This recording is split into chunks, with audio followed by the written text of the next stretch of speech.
Mirador, parole directe, l'interview vérité ou la fine bouche ébanie. Mirador, ici, la parole est directe. Parole directe, notre invité du jour à qui nous donnons la parole, c'est Dr Edouard Zotomou. Il est donc président de l'Union démocratique pour le renouveau et le progrès, UDRP. On va donc faire le tour d'horizon de l'actualité politique du pays. Il est dans notre studio. Docteur, bonjour. Bonjour, monsieur Barry. Bon, monsieur Diallo. Ah, monsieur Diallo, voilà, c'est monsieur Barry qui est là, en cravate rouge. Je m'excuse beaucoup. Voilà, bienvenue dans cette émission, docteur. Merci. Avec tout le plaisir. Voilà. On va réajuster votre micro. En attendant, Talibé, première question. Première question, docteur. Aujourd'hui, au sortir du sommet, du dernier sommet des chefs d'État de la CEDEAO, beaucoup ont vu la non-prononciation de sanctions contre la Guinée, comme cela avait été annoncé par la CEDEAO, si une solution n'était pas trouvée autour de la question du chronogramme et notamment de la durée. Beaucoup estiment que la junte et la Guinée en général sont en sursis par rapport à ces sanctions. Comment avez-vous appréhendé justement ce sommet qui, pour certains, est une sorte de montagne qui a accouché d'une souris? Bien, merci pour la question. Je n'ai pas exactement la même appréciation. Je ne pense pas que la montagne, en fait, ait accouché d'une souris. Moi, je pense que le chef d'État avait besoin de se mettre au même niveau d'information. N'oubliez pas, entre les chefs d'État dans des rencontres pareilles, il y a toujours de petites dissensions qu'on n'expose pas. Mais ce qui est clair, c'est qu'il n'y a pas eu d'ultimatum pour dire que si au 25, vous ne faites pas des aménagements pour le calendrier, nous allons prendre telle ou telle autre sanction. Et justement, nous pensons effectivement que le CNRD est en sursis. Il est en sursis s'il n'y a pas eu de comment on appelle ça, de sanctions. C'est certainement parce que nous sommes en train de leur donner encore du temps pour pouvoir se racheter. Sinon, les conditions que nous voyons en Guinée ne sont nullement comparables aux conditions que l'on trouve au Mali ou au Burkina Faso. Donc, on ne peut pas s'attendre à, disons, qu'on leur fasse des concessions beaucoup plus conciliantes. Donc, nous attendons à ce que, effectivement, il y ait quelque chose. Ce n'est pas notre souhait à nous, et c'est la raison pour laquelle, au départ, on leur a demandé d'être, disons, en accord avec tous les acteurs politiques, les acteurs de la société civile, afin que l'on puisse ensemble résoudre cette question de transition. Docteur Zotomou, au regard de la dernière sortie du ministre secrétaire général à la présidence colonel Amara, qui estime que le CNRD est dans la logique aujourd'hui d'appliquer en tout cas les conclusions issues du cadre de concertation qui ont permis la résolution donc d'aller à cette transition de 36 mois. Est-ce que pour vous aujourd'hui il y a nécessité encore de dialoguer quand un tel discours est tenu par ceux qui gèrent le pays? Bon, moi je pense que... Surtout que docteur, cette intervention sur France 24 la semaine dernière est venu après le sommet de la CEDEAO. Oui, je comprends très bien la question. Moi, je pense que nous n'avons pratiquement rien à gagner en faisant un bras de fer avec la CEDEAO. Nous n'avons absolument rien à gagner là. Ce qui est en train de se passer, c'est que, si vous avez remarqué, il n'y a pas eu de sanctions, mais en même temps, il n'y a pas eu, disons, un communiqué final disant voilà les décisions qui ont été prises. C'est un communiqué qui est sorti, une déclaration qui est sortie, assortie de beaucoup de recommandations. Généralement, les rencontres au niveau de la CEDEAO ne viennent pas avec des recommandations pour dire faites ceci, faites cela. C'est simplement parce qu'ils veulent se rassurer que nous comprenons effectivement l'impact s'il y a des sanctions, l'enjeu. Ouais. Au départ déjà, nous sommes en train de voir des cadres qui viennent dire que bien parce que nous avons notre propre monnaie, on n'est pas de la zone zone CFA, on n'est pas de l'UMOA, par conséquent s'il y a des sanctions, on sent... Enfin, je ne veux pas le dire. Vous pensez que c'est un argument bidon qui ne tient pas la route? Moi, je pense que l'argument ne tient pas la route. Bien. L'argument ne tient pas la route dans la mesure où, si vous pensez que vous avez votre propre planche à billets et que quand on bloque les frontières terrestres, on bloque les frontières maritimes et les frontières aériennes, vous savez que vous aurez une sorte de réduction dans le flux des échanges. Absolument. Absolument. Et quand ça se fait, justement, même la douane qui est supposée, effectivement, prendre la part de Lyon en ce qui concerne les recettes, pour les recettes, sur le cordon aura du mal à pouvoir, effectivement, remplir, comment on appelle sa mission. Absolument. Dans ces conditions-là, moi, je pense que même au niveau intérieur, il y aura beaucoup de difficultés.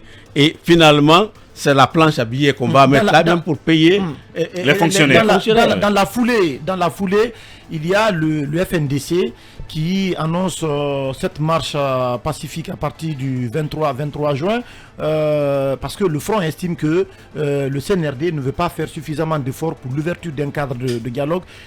Vous aujourd'hui, est-ce que vous vous inscrivez dans cette logique, surtout que le CNRD a interdit toutes les manifestations, en tout cas caractère, les manifestations sur la voie publique? Bon, malheureusement, c'est l'un des problèmes que nous avons. Il n'appartient pas au CNRD, effectivement, comment on appelle, d'interdire les manifestations. Les manifestations font partie des droits qui sont effectivement alloués aux citoyens, à plus forte raison aux organisations politiques. Le CNRD ne peut pas prendre sur lui la responsabilité d'interdire comment on appelle, les manifestations. Surtout encore qu'ils sont en train de cautionner d'une certaine façon l'éclosion de certains mouvements de support. Alors, quand il y a des mouvements de support qui naissent, notamment le FNDT. Il y a le FNDT, il y a le Front pour une transition apaisée. Exactement, FTA. Il y a l'autre là qu'on appelle le Front pour la transition apaisée. Vous estimez que le Front des Lansana Kouyaté, c'est un front de soutien? Nous estimons que les deux, oui, c'est une coalition politique. C'est une coalition politique, mais qui est en train de se cacher derrière un mouvement de support, de soutien au CNRD. Bien. Voilà notre lecture. Oui, alors, docteur, depuis l'adoption des 36 mois au CNT, beaucoup estimaient qu'il y aurait des efforts d'ouvrir au moins le dialogue de la part des autorités. Jusqu'au jour d'aujourd'hui, pratiquement rien n'est fait. Les jours s'épuisent, on ne voit pratiquement rien. Et d'ailleurs, il y a un autre contexte aujourd'hui qui inquiète.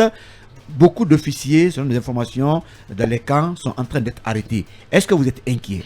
Oui, ça inquiète effectivement. Ça inquiète parce que le fait qu'il n'y ait pas de mouvement ne veut pas dire que les gens n'y pensent pas. Nous pensons que le CNRD est en train certainement de prendre des mesures, peut-être sans faire beaucoup de bruit, pour pouvoir faire quelque chose. Ce qui est sûr, comme je l'ai dit à l'entame, nous ne gagnons absolument rien dans un bras de fer avec la CEDEAO. Parce que nous savons, une fois que la CEDEAO s'aligne derrière certaines décisions, l'Union africaine va suivre, l'Union européenne suivra et les Nations unies suivront. Donc nous n'avons absolument rien à gagner en faisant, disons, bras de fer. Donc ils sont en train de prendre leur temps, mais nous savons, la date fatidique, c'est quoi? C'est le 3 juillet. Nous savons que d'ici le 3 juillet, il y aura beaucoup d'aménagements. Comment on appelle ça? Parce qu'entre-temps, le président de la transition, idéalement, est censé prendre la parole pour définitivement se prononcer sur les 36 mois proposés par le CNT. Tout à fait. Mais n'oubliez pas que dans les couloirs déjà, au niveau de la CEDEAO, les 36 mois ont été complètement balayés du revers de la main. Ça veut dire que la CEDEAO n'accepte pas. Et nous, ça a été justement au cœur de nos... Et vous autres aussi, au plan local, vous n'acceptez pas? Ça a été au cœur justement de nos revendications. Ça a été au cœur de nos revendications. Il y a les 36 mois, il y a le fait qu'on devait avoir justement... Un cadre de dialogue. Un cadre de dialogue. Et il y a, comment on appelle, le fait qu'un médiateur devait être effectivement désigné. Ça, c'est les points saillants de nos revendications. Même le au G58. Oui, même si le groupe avait été élargi au G58. Bien. C'est ça. Oui, Mohamed Kaba. Alors, docteur, l'autre question, des mouvements aujourd'hui dans les camps militaires. Bon, là, je n'ai pas, disons, la primeur d'information. En tout cas, on sait que le commandant Alia, membre, en tout cas, on va dire ancien patron des opérations du groupement des forces spéciales, a été arrêté. On parle aussi de l'arrestation d'un des anciens gardes du corps du général Lansana Conté. Là, je l'ai lu quelque part, mais je ne peux pas faire la liaison entre justement leur arrestation et les rapports qu'ils ont avec le CNRD dans ce cadre précis. C'est pourquoi je dis, généralement, moi, je m'abstiens de faire des remarques ou des commentaires sur quelque chose que je ne maîtrise pas. Bien. Si je n'ai pas l'information, je préfère ne pas m'hazarder à ce niveau. Oui. Alors, docteur, je vais poser juste deux petites questions basiques. Je m'attendais d'abord à l'entame de vos propos que vous souhaitez vos condoléances au peuple de Guinée avec ces accidents récurrents à l'intérieur du pays, la Guinée aujourd'hui en deuil. Quel est votre regard aujourd'hui sur la floraison de ces accidents de circulation dans notre pays? Et la seconde question, est-ce que vous, à l'ANAD, vous avez tenu un discours franc à l'endroit de M. Cellou Dalein Diallo en lui disant de ne pas se présenter à la CREF, de ne pas répondre à la justice guinéenne? Bien, première question. Effectivement, nous venions avec, disons, des prédispositions pour présenter nos condoléances au peuple de Guinée et d'ailleurs suivre la proposition, disons, l'intervention de M. Sidia Touré qui a demandé effectivement à ce que le CNRD fasse quand même, déclare une journée de deuil. National. Deuil national. Ce qui n'est pas encore fait. Ce qui n'est pas encore fait. Nous avons pensé qu'il fallait suivre ça. Ça montrait effectivement qu'il y a de la compassion. Et s'il y a des dispositions qui doivent être prises. Mais on annonce 2 journées de prière, vendredi et dimanche. Oui, mais des journées de prière, ce n'est pas si solennel. Il faut montrer à l'opinion nationale, l'opinion internationale que ce sont des événements qui nous affectent. L'outil que la République a, que le gouvernement a, c'est les journées de deuil. Exactement. Ce n'est pas les religions. C'est pas les religions. Ouais. Qu'on dise effectivement que nous voulons qu'il y ait une journée de deuil. Même si c'est une demi-journée, de toute façon, ça montre effectivement qu'il y a de la compassion. Absolument. En ce qui concerne maintenant comment on appelle la position de l'ANAD concernant le président Cellou, je dois faire une remarque, elle est très importante. L'ANAD n'est pas impliquée directement dans ce programme avec Cellou Dalein Diallo. Face à la CRIEF. Face à la CRIEF. Vous désolidarisez? Non, on ne se désolidarise pas. Vous savez, l'ANAD, c'est une constellation de partis politiques. Notre parti, l'UDRP, l'UGDD et d'autres partis font partie effectivement de l'ANAD. Mais nous avons une distinction. L'UFDG est un parti bien structuré. Quand il y a des questions qui tombent sur l'UFDG, il y a une organisation interne qui s'en occupe. Il y a des avocats qui sont là, qui peuvent prendre à bras le corps ces questions-là. Ce n'est pas à nous de venir nous interposer, dire ceci ou cela. Dans un cadre peut-être informel, nous pouvons en parler. Mais nous n'avons pas dit qu'il faut... On a fait des recommandations, pas des recommandations. Est-ce que vous pensez que tout ce qui se trame aujourd'hui autour de Cellou, est-ce que cela, selon certains observateurs, ont dit que cela ressemblerait à un acharnement, à une campagne visant à l'éliminer de la course pour la présidence? Est-ce que c'est votre grille de lecture aussi du côté de l'ANAD? Oui, très franchement, nous avions des penchants de ce genre. Nous avions pensé qu'avec un certain acharnement, ce qu'on cherche, on ne le dit pas ouvertement, mais ça se voit et ça se sent. Imaginez, nous avions dit à un moment donné, quand on doit envoyer un bataillon pour déposer une lettre d'éviction à un monsieur, un tenant, ça veut dire beaucoup de choses. Et quand on doit aussi, au moment où la justice est saisie d'un dossier qui est en litige, on oublie justement que la justice devrait se prononcer et on entreprend d'autres actions. Ça veut certainement dire, on est même allé pour dire que certainement on veut que le monsieur réagisse d'une certaine façon. Alors quand il y a des échauffourées quelque part, puisqu'on veut accélérer ce processus, même si on ne le dit pas, il suffirait qu'il y ait des échauffourées et qu'à la suite, malheureusement, s'il y a des cas de décès, disons, ce serait fini justement pour lui. C'est la raison pour laquelle nous ne sommes pas allés pour le laisser faire ça. Bien. Alors, est-ce que vous personnellement, leader de l'UDRP, oui, vous demanderez à Cellou, si une nouvelle convocation lui était adressée, de répondre à cette convocation? Bon, personne n'est au-dessus de la loi. En même temps, personne n'est au-dessous de la loi. Il faut que les mesures soient égalitaires. Moi, j'ai dit de prendre justement le temps et d'analyser ce qui se passe. La décision lui appartient. On peut lui faire des recommandations, mais la décision finale, c'est lui. Moi, j'ai dit que si c'était moi, à sa place, compte tenu de ce qui s'est déjà passé, compte tenu de ce que nous connaissons, j'allais prendre mon temps, analyser très bien la situation avant de répondre. En fait, ce n'est pas une première. Bafoy avait été convoqué, si vous vous rappelez très bien ici. Il avait été convoqué, il ne s'est pas présenté. Il n'y a pas eu de problème, je crois. L'autre aussi. Les deux étaient de la police de toutes les façons. Donc, ce n'est pas une première. Un citoyen est égal à un citoyen. Les temps ont changé. Oui, mais aujourd'hui, la justice est en train de redorer son blason. Est-ce que c'est pas aussi de cette manière qu'il faut faire confiance à la justice guinéenne en répondant notamment aux convocations qui sont adressées de façon régulière aux citoyens guinéens? Je suis d'accord, mais cette même justice était là au moment où on a effectivement cassé le domicile de M. Selou. Elle ne s'est pas déterminée. Pendant que le dossier était pendant. Bien. Ils n'ont pas réagi.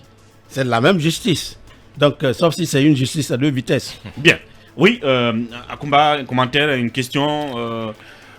En fait, moi j'aimerais savoir, Monsieur Zotom, aujourd'hui, quelle est votre perspective pour la Guinée? Qu'est-ce que vous entrevoyez? Comment est-ce que vous lisez les premiers pas de la gestion du pays par le CNRD?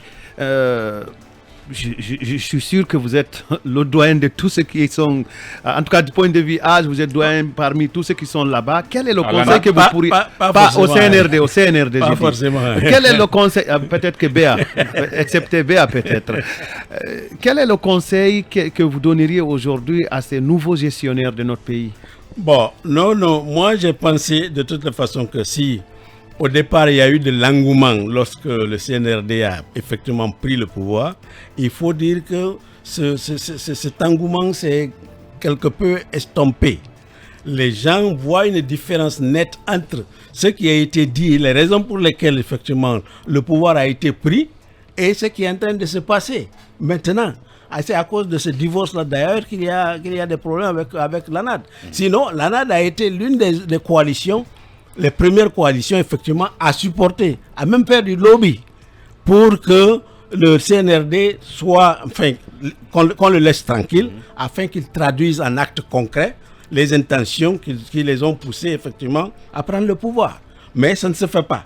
Donc, nous pensons qu'à l'heure actuelle, franchement, si nous devons être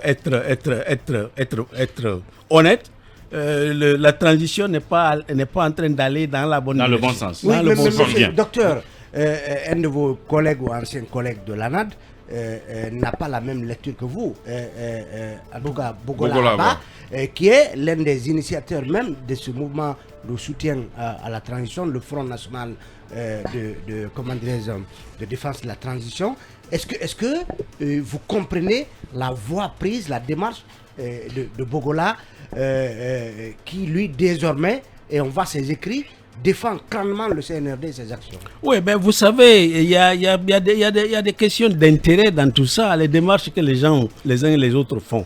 C'est en fonction de quelque chose. Il y en a qui ont des rapports particuliers avec certaines personnes et ils ne veulent peut-être pas les lâcher, donc ils sont obligés de s'engouffrer quelque part. Et il y a d'autres aussi qui viennent avec l'intention de... vous savez, la politique du ventre, elle existe en Guinée. Elle existe. Absolument. Et elle est là. C'est la raison pour laquelle nous disons que M. Kéamou, ce qu'il fait, c'est son droit absolu. C'est la politique du ventre. Nous avons dit qu'il y a quelque part, ça ne cloche pas.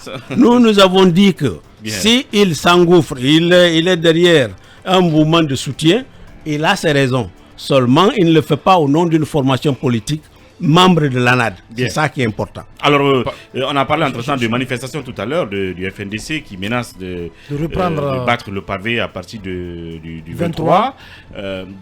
L'UFDG a apparemment affiché sa solidarité, mais au sein de l'ANAD, en tant que tel, est-ce que le mouvement ANAD accompagnera ce mouvement, cette manif? Oui, j'ai l'impression effectivement que l'ANAD ira dans le même sens parce que nous avons la même lecture. Bien. Au niveau des partis qui constituent l'ANAD, c'est la même lecture. Donc il n'y a pas de raison que, à partir du moment où d'ailleurs c'est un droit, il n'y a pas de raison. La note importante ici, c'est quoi? Vous savez, le mot fétiche, c'est manifestation.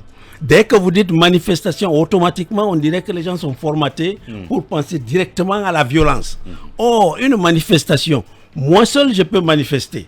Je peux prendre une pancarte et avec des écriteaux effectivement dire que je suis en train de aller manifester. devant une mairie, devant une mairie, c'est ça. La présidence, oui, devant un ministère. je peux organiser une grève de la faim, c'est une manifestation. Donc il ne faut pas qu'on se dise que dès qu'on dit manifestation, automatiquement c'est des casses. Mais dans ce cas de figure, le FNDC a quand même tracé l'itinéraire. C'est une marche pacifique, je crois, qui va commencer tout à fait. Ici.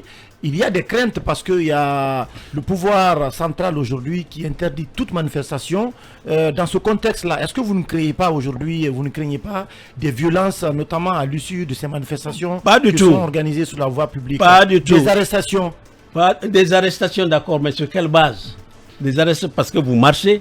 Moi, je pense que c'est une responsabilité partagée. Bien. Ceux qui font la marche ont la responsabilité, effectivement, de canaliser leurs marcheurs. En même temps, l'État est supposé effectivement apporter son soutien à ce cadre. Moi, peut-être dans ce sens, avant à combat, qu'est-ce que vous pensez de l'annonce de l'inculpation de 5 agents de sécurité présumés liés à la mort du jeune Thierno Mamadou Diallo, cet élève de la 10e année, tué au lendemain donc de l'augmentation du prix de litre de carburant à la pompe? Je suis très content de cette question. Moi, je pense que l'attitude du procureur, c'est une première. Parce que si vous vous rappelez, pendant la lutte contre le 3e mandat, il y a eu pas mal de tueries. Ça a été documenté.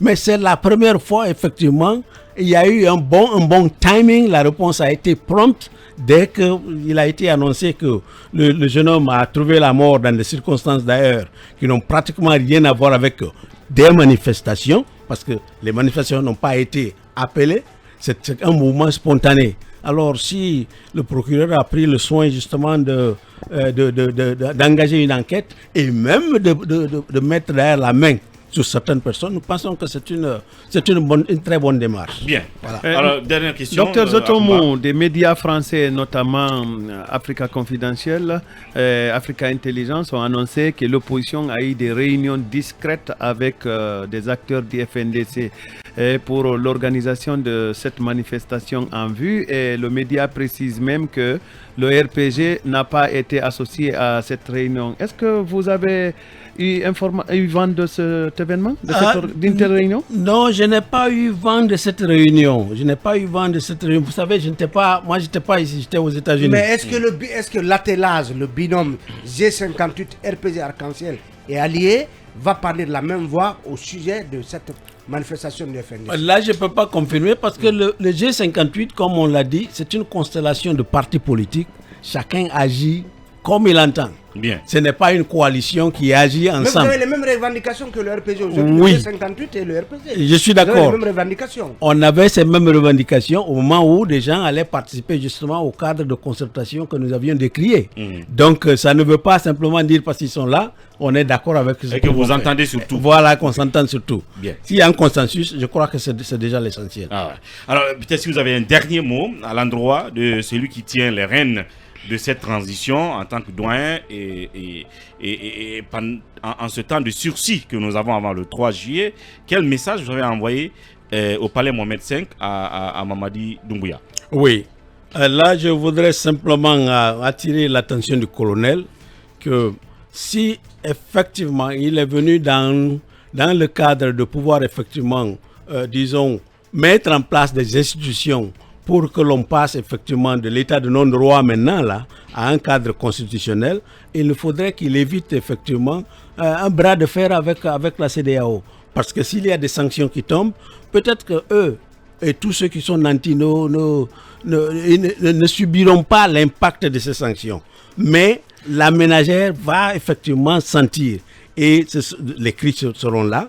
Et dans ces conditions, nous allons aller dans une situation d'inflation parce que c'est ce qui va se passer. Nous allons produire beaucoup d'argent pour pouvoir payer nos fonctionnaires. On va faire comme au Zimbabwe dans le temps, où pour aller payer une miche de pain, il faut mettre l'argent dans une brouette. Et ce n'est pas ce qu'il faut faire. Nous demandons donc au colonel, effectivement, de nous aider et de prendre en compte la préoccupation du peuple guinéen. Voilà, docteur Edouard Zotomou, président de l'Union démocratique pour le renouveau et le progrès, UDRP, qui était donc notre invité prestige pour sa lecture de l'actualité du moment de cette transition et son interpellation, son message à l'endroit du président de la transition, Mamadi Doumbouya, espérant que sera entendu au Palais Mohamed V. Merci d'être passé, docteur, et à la prochaine. C'est moi qui vous remercie. Merci beaucoup. On va donc faire place à notre deuxième et dernier invité du jour pour parler de sport et de football.